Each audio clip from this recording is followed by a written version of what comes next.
I'm Robert Ashcroft, I'm the Head of Learning for Santander.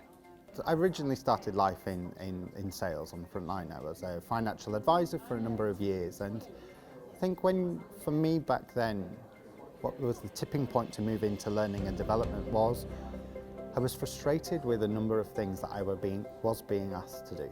It was a hold up the mirror moment of, I can either sit there and continue to be frustrated with things, or I can potentially move over and try my luck in doing training design and see whether I can have an imprint. And it was a great step change, and I liked the fact that I was able to work on a number of projects and see a tangible difference to my peer group that I'd just left, and see the difference that my thinking was starting to have through the solutions that I was now being asked to design. I do love that about my job right now. I do love the importance of what we do and being able to see that and the legacy that that leaves. You know, we help individuals wrestle with some daily challenges that will stick with them for life, and that comes from multiple sources, but one of those sources is the work that we do in L&D.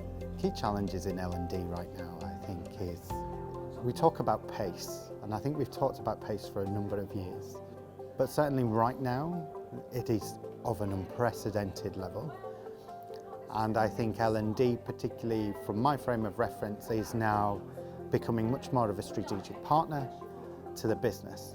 Advice for people in L&D right now, I think, we need to accept, I believe, that landscape's changed, and being a true partner, a true agitator of change, to not limit ourselves by our remit of learning professionals, but to understand that perhaps sometimes it isn't always about a solution, it isn't always about a learning product. I think being a good true consultant, a good strategic change agent, being there shoulder to shoulder with the organisation, I think it would be the best advice that I can think of right now, and try and stop thinking as a learning and development individual.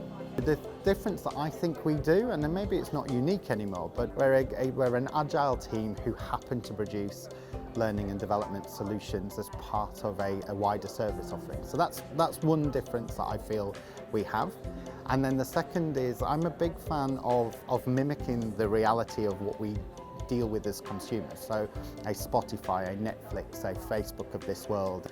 We're focusing heavily on storytelling and narrative and true episodic learning, where there's a series of episodes and there's a cliffhanger which sparks debate and discussion and gets people talking. So we don't really talk about e-learning anymore.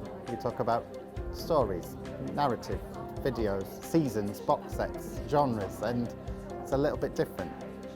Yeah, enjoy it.